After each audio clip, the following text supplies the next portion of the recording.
네, 김민석 총리 후보자에 대한 국민의힘의 공세가 해도 너무한 지경으로 가고 있어서 보는 이들에게 정말 낯뜨겁다라는 생각을 하게 합니다.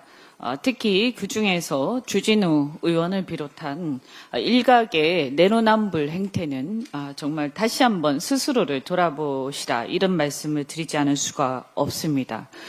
방금 김병주 최고위원께서도 말씀하셨지만 홍준표 전 시장께서 내란 특검 결과 국민의힘이 내란 동조 정당으로 밝혀지게 되면 위헌정당이 될 수도 있다, 이런 말씀을 하셨다고 합니다. 이것이 과연 겁이 나서 이렇게 그런 상황을 면하기 위해서 국민의힘이 과도한 발목 잡기를 하고 있는 게 아닌가, 이런 의심을 국민들이 하게 합니다.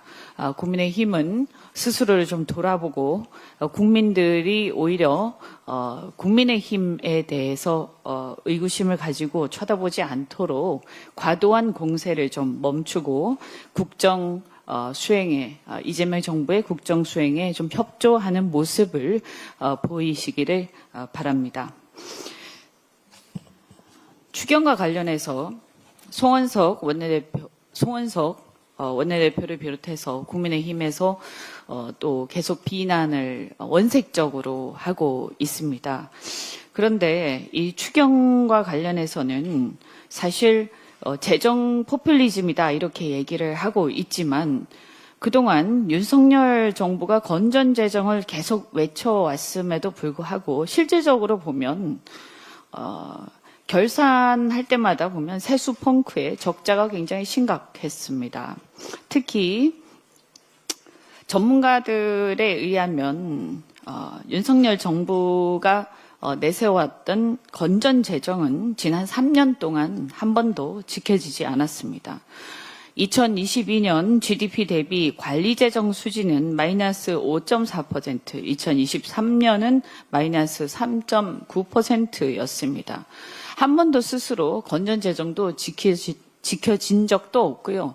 또 실질적으로 그러면 과연 지금 이 심각한 내수 침체 상황을 진작하기 위해서 그동안 국민의힘을 비롯해서 윤석열 정부가 과연 무엇을 해왔는지 할 말이 있으면 분명하게 하시기 바랍니다. 이런 것을 해왔는데 그래서 내수 진작이 됐다라고 얘기하면서 지금 이재명 정부가 추진하고 있는 추경을 비판을 하려면 하시기 바랍니다. 아무것도 하지 않고 뒷짐만 지고 건전재정을 입으로는 외치면서 실제로 건전재정도 제대로 되지 않은 상태에서 지금 와서 새로운 정부가 이 추경을 하려고 하니까 그것조차도 발목 잡으면서 아무것도 하지 마라. 그럼 어쩌라는 얘기입니까? 그러면 국민의힘은 무엇을 어떻게 하면 내수가 살아난다고 생각하는 것입니까? 아무것도 하지 않는 것이 가장 최악이다, 이런 말씀을 드립니다. 정부가 왜 존재하는지 다시 한번 생각해 주시기 바랍니다. 오늘 SK그룹과 아마존 웹서비스가 울산 미포 국가산업단지에 100메가와트 규모의 AI 전용 데이터 센터 구축 발표가 있습니다. 양사가 수조 원을 공동 투자하는 초대형 민관 프로젝트입니다. 약 25조 원에 달하는 경제적 파급 효과와 7만 8천 명의 고용 유발 효과를 기대합니다.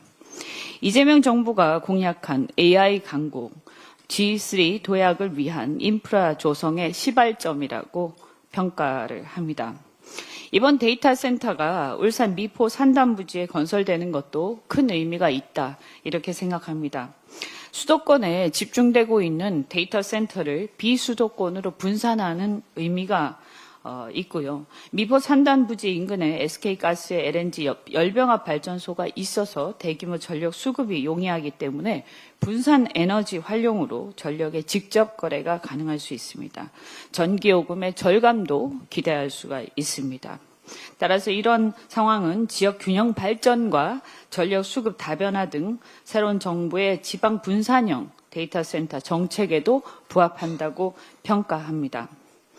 앞으로 수도권 외에 지역, 그러니까 지방에서 특히 이 거주지 인근보다도 산업단지의 구축 운영하는 데이터 센터에 대해서 좀 더 인센티브가 제공된다든지 이런 식의 정책적인 지원책 이런 것들을 고려해 봄직하다 이렇게 생각합니다.